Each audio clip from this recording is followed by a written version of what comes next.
I have been wanting to be able to do this, to update everybody on what we've been able to do with the disaster money that you appropriated for the farmers of North Carolina. And before I get started talking about what we've been able to do with the money, I really want to thank the legislature and all the members for standing strong for agriculture in North Carolina after the worst disaster that this state has ever had. And I can tell you, we have talked to people that had a lot of tears in their eyes, some of them crying that if it had not been for what you did, they would not have been able to continue. And then following up on that, 2025 was not the best ag year that we've ever seen. And now we're in 26 with high fuel prices, high fertilizer prices, uncertainty. Without what you did, we would have lost already a lot of farmers in the state of North Carolina.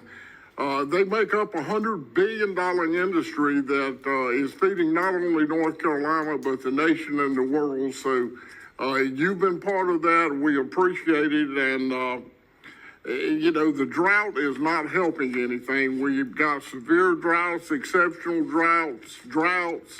We were able to lift the statewide burning ban on 81 counties, but my area of the state, I could not lift that ban because we've had very, very little rain. So we all are hoping and praying and crossing our fingers that today and tomorrow is the day that we begin to get back to a normal moisture pattern and get on with planting and growing crops.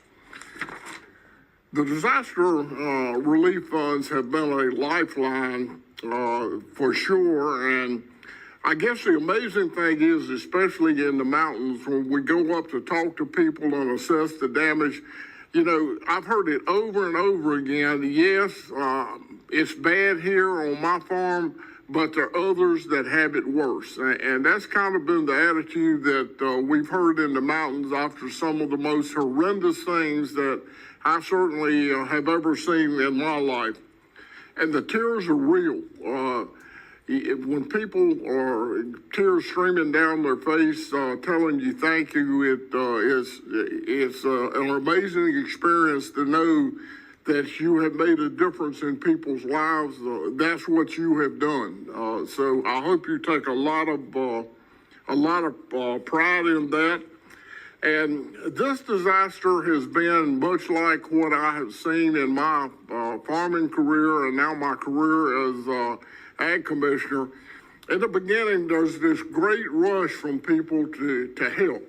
And that goes on for a while, and then as lives begin to get a little more normal, that zeal to help sometimes goes away, but we cannot do that this time.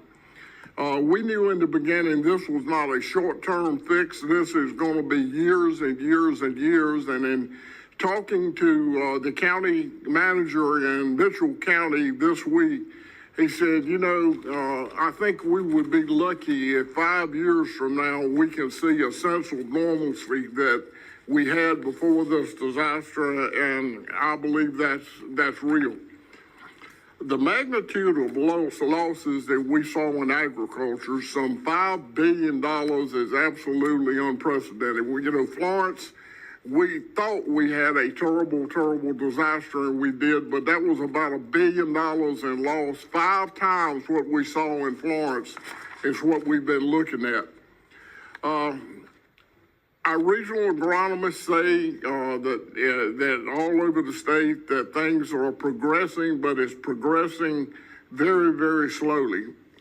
I wanted to go over some things today that maybe people are not aware of or they have forgotten. And quite frankly, it comes in response to kind of a snippy conversation that physical research had with my disaster staff. And it was about what we hadn't done rather than what we have done. And how much money were we going to be able to send back after this is over with? And we told them we don't know yet. So I want to go through this timeline and show you why that was the answer to the question.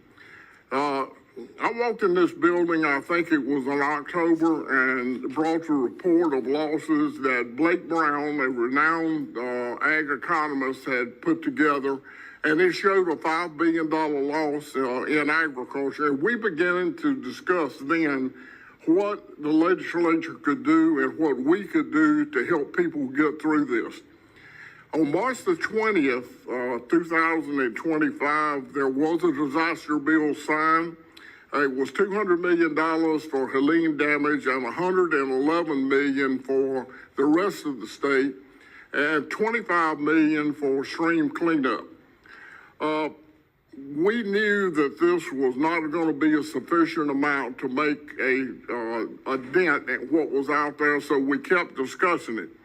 The $25 million for stream cleanup also had a caveat, is that we had to wait and see what the feds would do before we could spend it, which means that's what we had to do. And finally, we are in that business now, and we know what they could do and they couldn't do, and so we know where we can fill the holes in and spend that money now.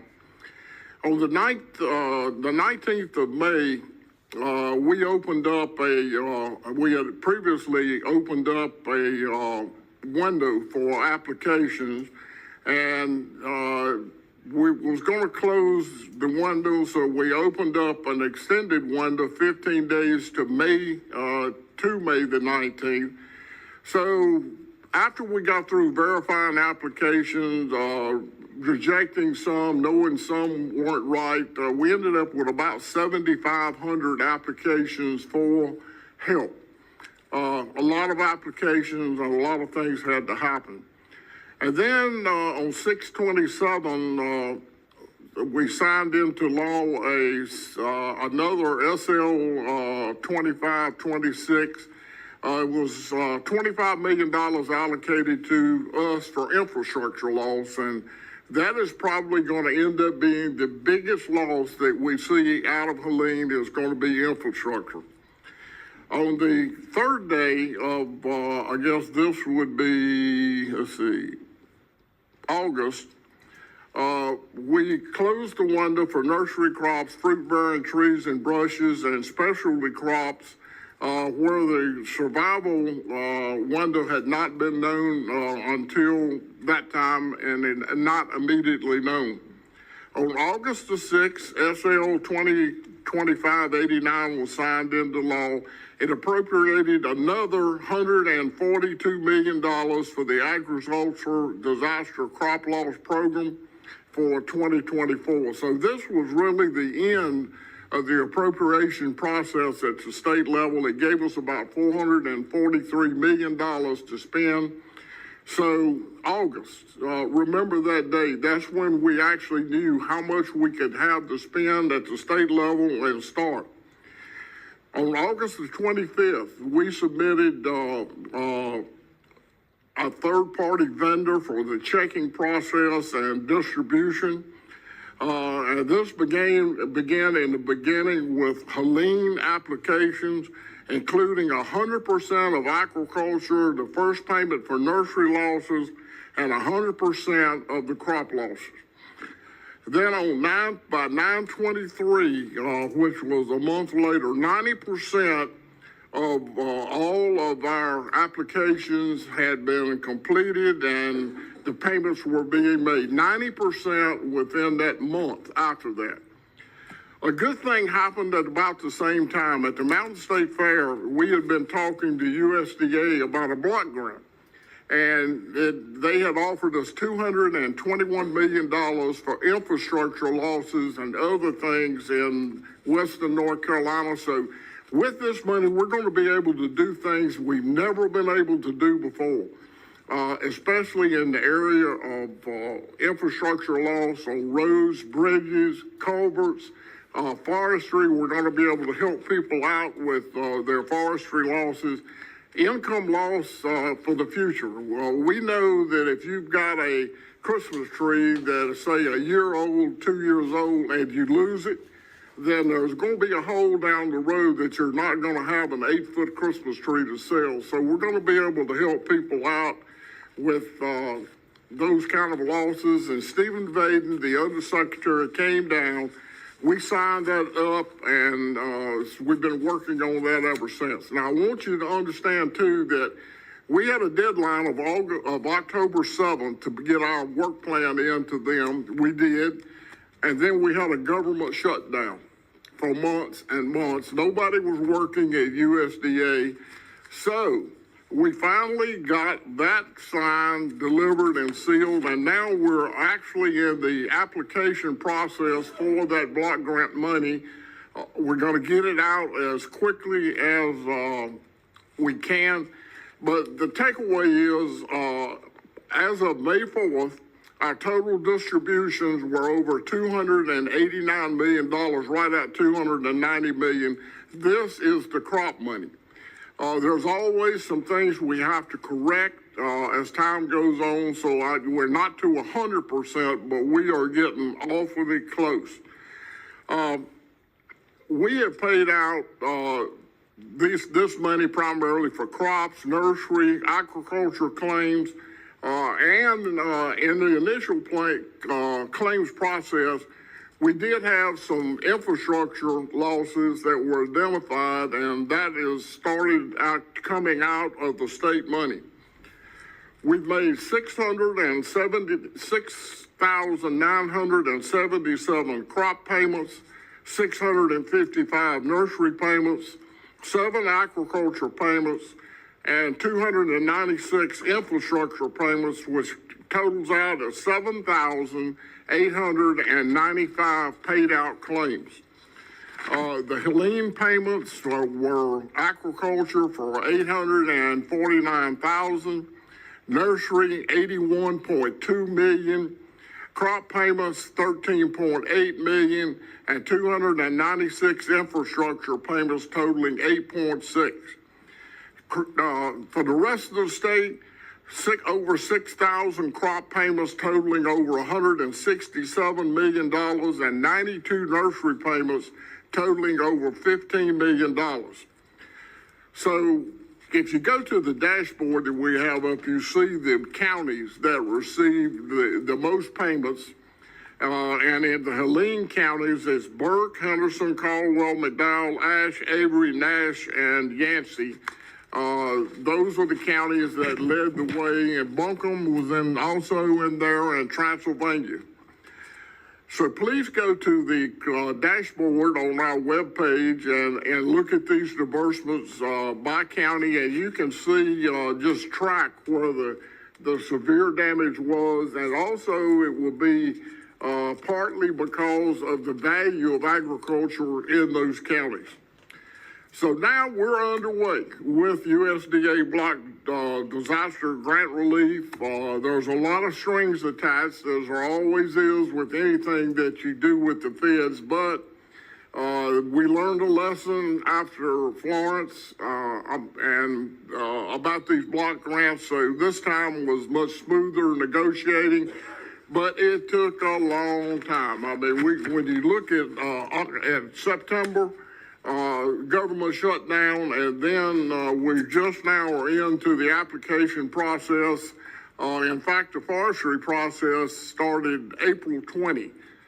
We're well underway, but I want to impress on you, this is not easy. We cannot just write a check. It's got to be verifiable. It's got to be auditable. And there's no way that we are going to put money out without being absolutely sure that we've done it the right way. And that's part of the long length of the process also. We have worked with our partners at FDA, the National Agricultural Statistics Service. We've worked with the federal crop people at the federal level. We've worked at the county level. We've worked with Extension at NC State.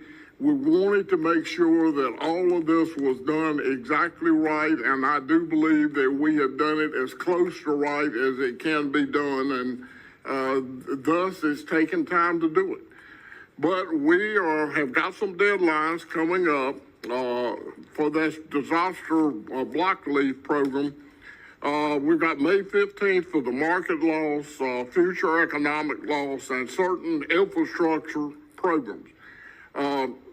we're lucky that we're going to have the federal money to do a lot of these things that need to be done with infrastructure. I've seen Google Earth pictures of our mountains, and some of them look like if you had a Christmas tree and you took streamers and came down the Christmas tree and hung them. That's what the landslides and the mudslides look like. So it's going to be an arduous task to try to get to the point that we can get these types of roads and structures back open, but we intend to get it done. And on top of that, while we've been doing this block grant program, if you remember back to the spring of last year, we had some pretty great big wildfires in the mountains, so we were fighting them at the same time. And this year, so far, we have surpassed last year's total of wildfires, over double what the 10-year average is. And we're doing all of this, I'm going to say it once again, with 275 open positions, 75 in the Forest Service. So this has not been easy. We are bound and determined to do it right, and we are going to help the people of North Carolina because you have stood up and decided that you would do that. I want to go a little bit further to tell you about what this block grant is kind of narrowed down to. The farm infrastructure is going to be cost share assistance for farm structure repair, replacement of roads, bridges, and culverts. And what we have is we have a lot of people that have already spent this money. They had no choice but to fix the road to get in to get the Christmas trees out or the apples out. They had to put some temporary bridges back in. So we're going to have to go and look, make sure, first of all, that that money was spent in the right way. But then we hope to be able to reimburse for that and to help people do the things they haven't done. So we're excited about that. I explained future economic loss, and it's going to be cost share assistance, and it's going to be perennial crops, poultry, and agriculture operations. And they had to be, all these crops had to be replanted in 25 or 26. Market assistance for commodity and value-added products. This is going to be cost share assistance for harvested or unharvested commodities or some value-added products in which the value of that product was reduced or destroyed by a power outage. You may think about apples in storage, all kinds of specialty crops in storage. We're going to go through and try to establish the loss on that and pay for that. And then probably one of the biggest things we can do is the timber loss program, being able to help private timber owners with at least 10 acres of timber. We've never been able to do that before. This, I think, will be a huge asset to the people of Western North Carolina. They explained to me, and of course, being from the Piedmont is different. I think about cut a tree, plant a tree. And you turn it over about every 25 or 30 years for pines. But then, of course, it's a long, long journey to get a hardwood tree. But in the mountains, they call it generational harvest. They can't replant in a lot of cases because it's too rocky, too rough, and they just can't replant. So they get once in a lifetime opportunity to harvest this timber. Many of them lost that opportunity. This is going to be a huge asset as far as keeping North Carolina green. We have a website set up. It's www.ncagr.gov, Ag Disaster. And if you go there, there's a lot of really good information there. And we also have a hotline set up Monday through Friday, 8 a.m. to 5 p.m.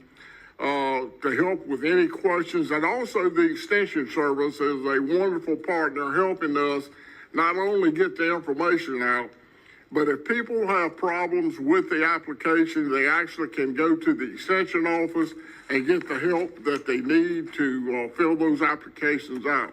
Our Forest Service is administering the Timber Relief Program. They will be able to help the landowners apply So if people will contact the North Carolina Forest Service's County Ranger Office, they'll get the help there.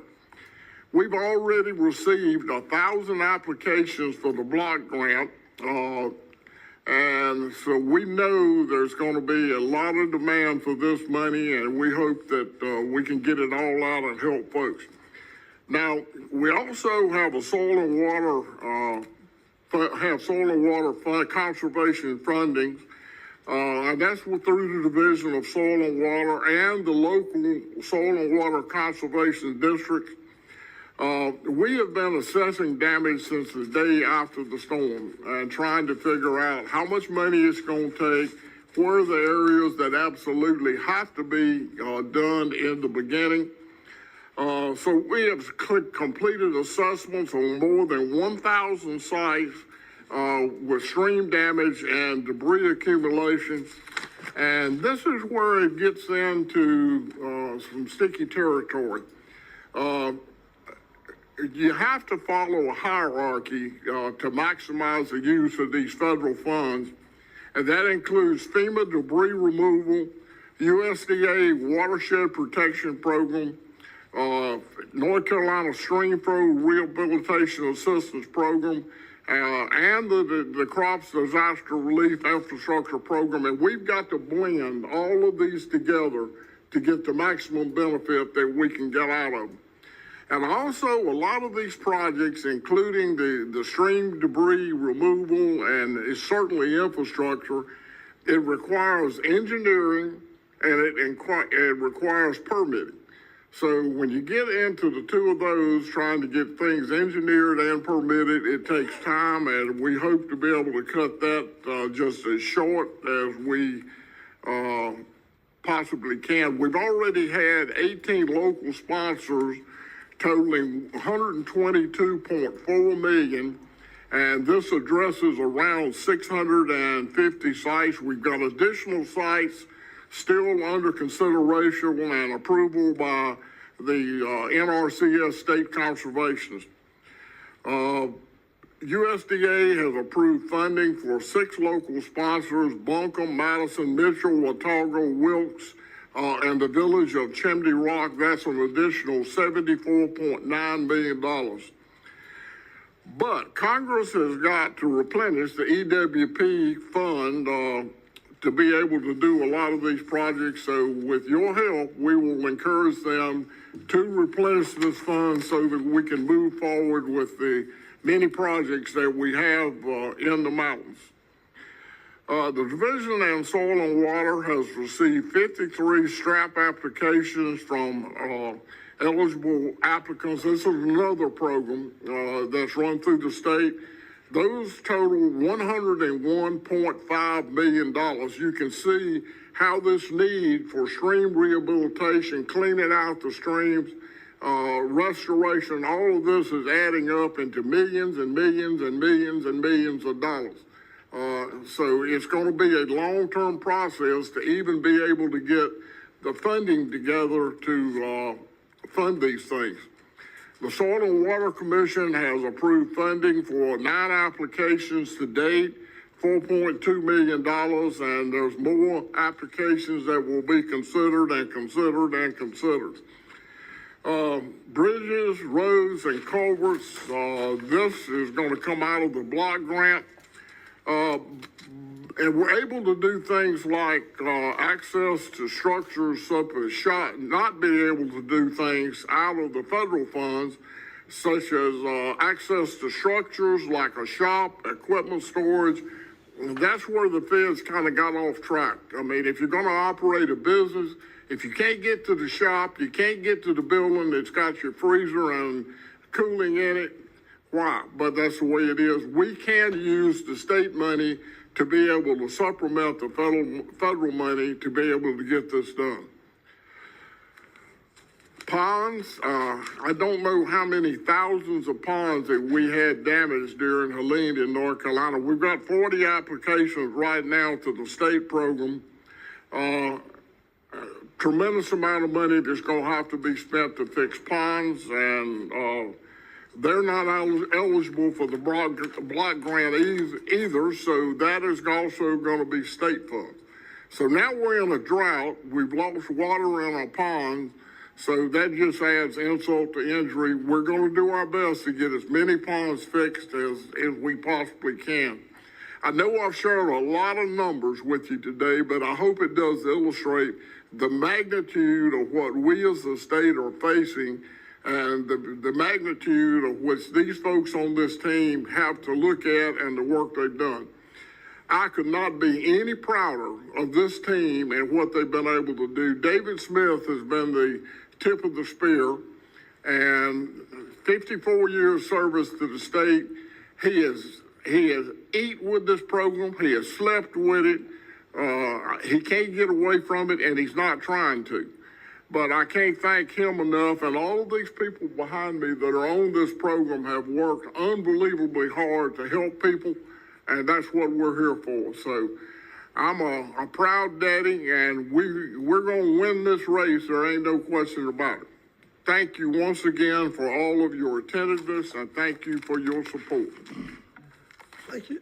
Thank you for those comments, Commissioner Troxler, and we will entertain some questions, and our first one will come from Senator Chair Dixon. Thank you, Mr. Chairman, and thank you so much, Commissioner Troxler, for the report that you have given.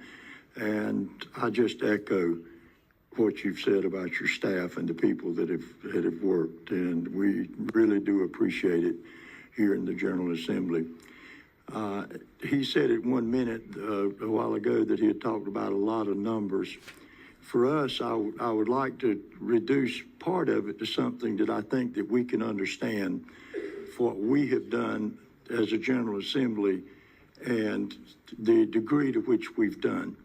On row crop damage, that's what I'll be speaking here about. To give you an indication, to put into perspective the losses that he talked about, what the General Assembly has done, if an individual has $1 worth of uninsured row crop damage, what we have tried to do as a General Assembly is to give them 1 dime. I think that figure, Commissioner, is still pretty close. So when you think about that number that we talked about, the $143 million, and the goal for that was to help us help them by giving them 10% of the uninsured loss. So for $1 worth of loss, what we've tried to do and set as a goal is to provide them with a dime on that uninsured loss. And that's a little, but in many instances, the commissioner said, it's enough to get them to where they can go another year. And that's what we need. So thank you so very much, Commissioner Troxler. Representative McNeely. Commissioner, thank you for coming here today and talking with us. And you've already said this a little bit, but I'm just curious. I've been up there. I know you've been up there multiple times. I've never seen devastation quite like what I've seen up there. It's hard to farm when all your dirt is gone, and that's happened a lot. And I guess that's my question. I know y'all are constantly monitoring, but are we going to be able to look in, it's been a while now, but even maybe in another year or year and a half or something, try to go back, what did we accomplish? I guess, the question, we give you money, but if you can't farm, if you can't continue growing Christmas trees or whatever it is you were doing, because you don't have the soil, you're just on rock now. Have we been able to, do we have anything in plan to see where we're going to put them back whole or not, or get close, I guess is my question. Just as we do in every disaster in the fire service, when we have a large fire, you have an after disaster look back and see what we did right and what we did wrong. How can we do it better? And we did that after Florence, and we learned a lot from Florence, but the problem with the mountains is Florence was primarily a flatland event, And we've got models to go by. And two times now, we have been to the mountains and done disaster programs, and it's much more difficult. The crops are different. The terrain is different. So we will go back and do a assessment after this is over with. I hope it's over with fairly quickly, but I don't know. There's so many unknowns to this. Until we get through it, we absolutely will not know. Are we going to lose some farmers because the whole farm washed away? Absolutely. No, we know it's going to happen. But we know that we have the strength and diversity of the nursery crops, the Christmas trees, the aquaculture. We'll have a strong ag in Western North Carolina when we come out of this. But it might not be exactly like it is right now. Follow up. Oh, yeah, I appreciate the effort. I know y'all are working hard as you can. I'm still trying to figure out some way to get some funding to do that mapping we talked about, because I think that would be critical. And this is more of a statement than you trying to map Western North Carolina now, and maybe come back in a year or more and kind of map it again and see where we're green and where we're still black or dirt or rock or gray. So I think, what's the old saying? You don't know what you don't know. I still think there's a lot of we don't know yet. We just don't know. All right. Thank you so much. Thank you. Representative Harrison. Thank you, Mr. Chair, and thank you, Chair Neely, for that comment, because I agree with you on the mapping. And I have a question for Commissioner Troxler, and thank you for coming, but I don't know, well, he's gone. When Chair Dixon mentioned that 10% of those who don't have insured crops are eligible for the state funding, is there any restriction by size? Is it any size farm, small farms, large farms? Is there? This program was open to all farms, no matter what size.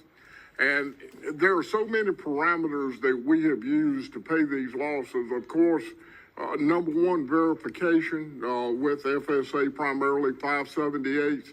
And it depends on the amount of the crops, whatever crop that you grew, the amount of damage that you had to a crop. I would say it's much like an insurance claim that you have to settle. If it were a car, it'd be what year model is it? That kind of stuff. Well, it's the same thing with a crop. What is the value of that crop you're growing? And that varies from, a low on probably commodity crops that were grown to a high of the nursery crops and the Christmas trees and apples. So, yes, we have verified all of this information. It's not one size fits all. It's the whole program fits all. Thank you. Just quick follow-up / digression. I appreciate this discussion and all the great work you all are doing on post-Helene and other storm recovery. Last week, we heard a terrific discussion about sludge and the application of it, but the fact that much of it has got PFAS and some 1,4-dioxane in it. And I know I'm aware some of that's being used on cropland. And is this something Department of Ag is working on? Because that seems like an impending disaster. I know it has been in other states. Thanks. That primarily falls under DEQ, and it of course goes to the emergency to the Environmental Management Commission. But this is not just a North Carolina discussion. It's a discussion that's going on all across the country. We had dairy cows in New Mexico, I believe it was, that had PFAS problems because of the Air Force base that was very close by, and they had used foam that contained PFAS to fight the fires on the runways, but it spilled over to the dairy farm, and there was a lot of cows that had to be euthanized. So it is a national problem. There are a lot of people looking into it, talking about it. We're not into the scientific expertise of PFAS, but we are concerned that if it has any problems with the food supply, then we're involved in that discussion. Representative Jefferson. Thank you, Mr. Chairman.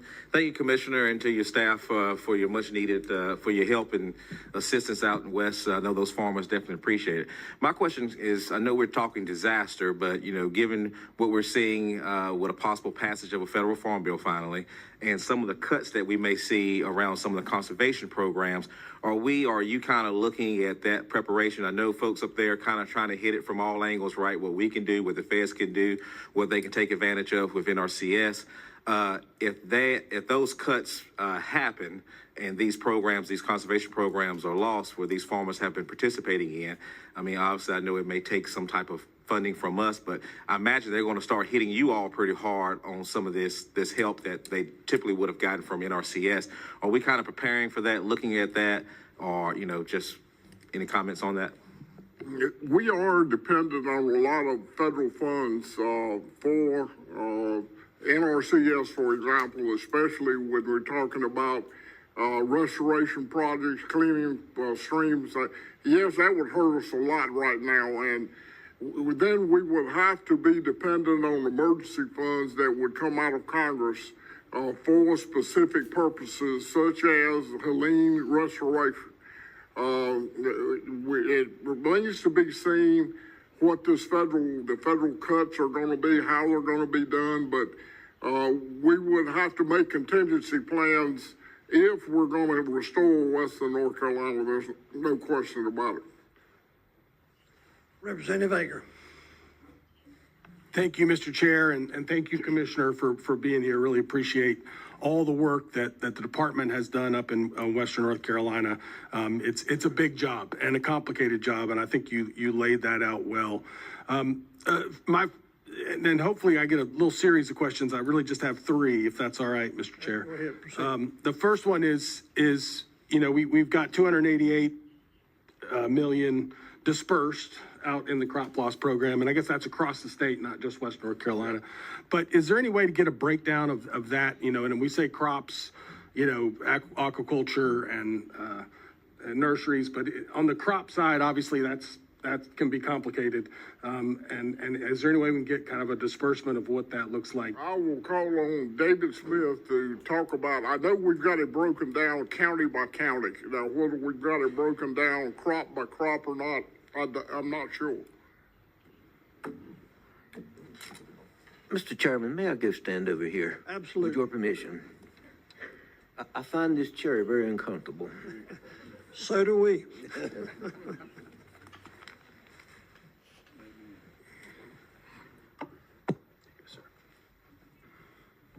Well, thank you for the question. If you're asking, how much for corn, how much for soybeans and so forth, I don't believe we have it broken down that way. That would be a research project for us to do that. We certainly can break it down by county. We can break it down by aquaculture, by nursery, to break it down by crop. Because if I remember correctly, for the non-Helene payments, we had 57 types of crops, ranging from Brussels sprouts, 7 acres of Brussels sprouts, which in my opinion would feed the world, all the way to 1-point-something million acres of soybeans. So it'd be hard to break it down that way. Sure. And that, you know, I'm just mostly interested in the Western and the Helene payments in reality, but I appreciate that answer. And I know it's complicated. You know, one of the things that, you know, talking to farmers in Western North Carolina, one of the challenges, and really this is just kind of a thinking question, one of the challenges that folks faced is, you know, we've got lots of farmers in Western North Carolina that don't sell their crops for commodity prices, right? We've got lots of folks that are selling retail. They're not huge, but we've got some fairly big farms that you know, their business model depends on a retail price. And I just wonder, is there any thinking going forward on how we try to help those folks in a different way than the folks that are obviously growing at a huge scale on the commodity side, mostly down in the eastern part of the state, but you know, is there any thinking on how you do that? And I know it's complicated. Mr. Chairman, we tried to factor that in. In the western part of the state, there are some very high dollar specialty crops, tomatoes and so forth. So we have tried to factor in a more than just a wholesale price. And with the USDA block grant with the market loss, we've been encouraged to continue to do that. So, yes, we're trying to do that. But as you point out, that is complicated. Yeah, sure. Well, I appreciate that. And then I guess my final question here is really looking at, and I think Commissioner Troxler, you outlined it pretty well, but, you know, we've got all these debris removal programs, right? We've got EWP, we've got the FEMA debris removal, we've got STRAP, we've got Department of Ag, you know, the funding that we gave the Department of Ag, we've got, you know, DEQ's got its own funding in different streams. Is there anybody, is there any kind of joint working group or body that is looking to figure out, like, how do we allocate this money in the right places, you know, based on the requirements? Because it seems like it's all sort of falling down on the heads of the soil and water guys in each county, but it seems like it could be useful to have, you know, a joint working group of some sort that could, you know, say, you know, let's figure out how much we need in each pot and how that's going to be utilized. And I know that's complicated too. Commissioner's going to respond. Representative, I'm sorry, Commissioner Troxler. In fact, I had a conversation this week with the county manager of Mitchell County, and he said that most of the work that has been done by the feds has been in big areas, the Tow River, for example. What he said was that the problems they're having, there's been very little funding for private property cleanup, and he said while we've got major waterways that have been cleaned out, the ones in the backwoods that feed into the rivers and streams are still clogged up. It would be nice if that were coordinated, and I'm assuming that emergency management does do some of that coordination about where the money goes with state money and federal money. So, you know, we're going to do our best to spread the money where the money hadn't been before. So the town, I also talked to the town manager in Spruce Pine, and he said for the most part, everything had gone pretty good, except they've not been able to rebuild their water and sewer plants because, number one, of the amount of money, but number two, of the complexity of the engineering and now the permitting process that they're going to have to go through. And we are learning about disasters as we go, and what we know is coordination between the states and the feds and the local government is absolutely got to be first priority. And I understand what you're saying. Maybe somebody needs to make that suggestion for the future with emergency management if they could work closer with local municipalities to determine where the needs are. Mr. Chairman, we have David Williams as Director of Soil and Water here this morning. He's probably the most knowledgeable person that we have on this subject. So with your permission, I'd like to ask David to come forward. Absolutely. Look forward to listening to him. Go ahead. I'll move over in this uncomfortable seat. Okay. Thank you for your question, Representative Ager. We have been working very closely with USDA's Emergency Watershed Protection Program from, as Commissioner said, day one. We were out there working with them, trying to assess the sites and the needs of the districts, of the landowners that are out there and the impacts to streams. And there, Commissioner did a great job explaining the hierarchy that we are following on the stream debris and the stream repair stuff, because it is very complicated, a lot of players in there, and we're trying to make sure that we're making the maximum use of the federal funding as you have directed us to appropriately. So where NRCS funds can be used to address those needs, we're going that way.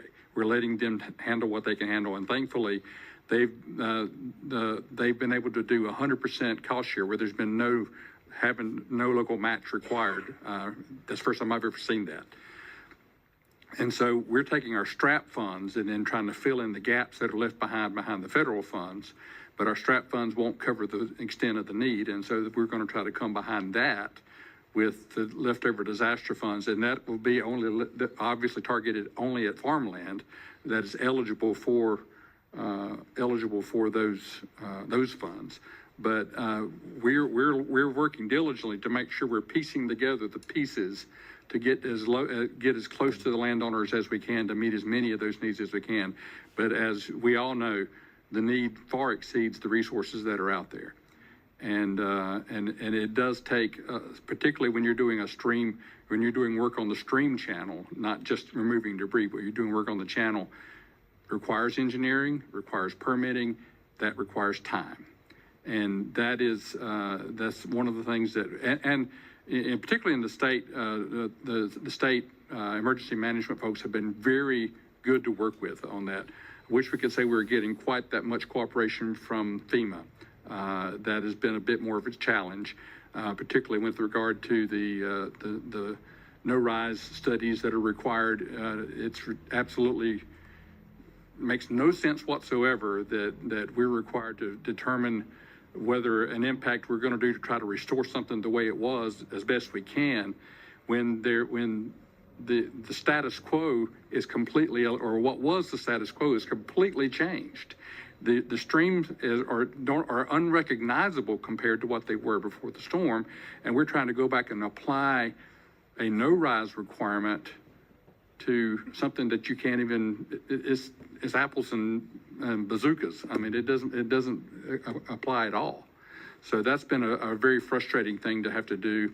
But we are getting good cooperation on the state level. The feds have been a little less forthcoming on helping with that. But I appreciate the question and know that we're doing the very best we can to get as far down to meet as many of those needs as we can, not just on the big streams, but on the streams that pass by your farm or somebody else's farm. Commissioner Troxler. I wanted to add to that, in the mountains, you're familiar with this, but in the mountains, most of the valuable farmland is in the bottoms, along the creeks and rivers. And we had instances where large tracts of bottomland, the river actually got out and cut a new channel and went right through the middle of the field. So then you've got to make a decision along with the feds and everybody else. Do you try to put it back into the original channel and restore the cropland, or do you have to leave it alone just like it is and let the river take its own course? And it gets really, really complicated. And those are the decisions that have to be made. Mr. Smith, did you have any additional comments? Yes, sir. Thank you so much. Before we adjourn, I want to recognize the cattlemen, but that may come in a second. But Commissioner Troxler brought up something that was very interesting to me. I'm a farmer in eastern North Carolina, and very seldom do we have people that tell you at church that I would not be able to farm if it had not been for what we did through Department of Agriculture, what we did here, and that was numerous people. But my favorite story was a farmer, he's probably in his mid-50s, which is still young to me, had just got married. He was a large sweet potato farmer and tobacco farmer. And his wife told me, and I think she might have hugged me, says, we were not going to be able to go on a honeymoon if it had not been for that money. And I say that, and I'm not trying to be humorous, but that was a tremendous impact, the monies we got on row crop in eastern North Carolina. And again, I'm not that familiar with western North Carolina either, other than what we're talking about. So we touched a lot of people's lives up here as legislators by this money with cooperation with the Department of Agriculture, and I want to thank you for that. Absolutely. You know, you heard me say before, this is a long-term recovery, and my son was actually the Methodist minister in Spruce Pine for 6 years, and that's the reason that I'm so familiar with Mitchell County and Spruce Pine. But right now, he is still taking people up there every month and working. This is not over. Please encourage people to keep volunteering, to put these houses back together, to help do cleanup. This, like I say, 5 years from now, maybe we can say we've done a good job, but it's not over. Thank you. Representative Dixon. Thank you, Mr. Chair. I just wanted to thank y'all for excusing me for a minute. I had a 4-year-old grandson on school tour over there, and I'd be in trouble if I hadn't got a picture from with him. But I will take this opportunity too to introduce Summer Lanier, who is the new executive director of the North Carolina Poultry Federation. Stand up, Summer, so they can see you. And she's with the Poultry Federation. Thank you for being here, Summer. Now, right before we adjourn, I would like to recognize the North Carolina Cattlemen's Association, Representative Gillespie and Representative McNeely, and I, of course, Representative McNeely makes the feed that feeds the cows. Representative Gillespie and I, and he's got a few cows, he's told me.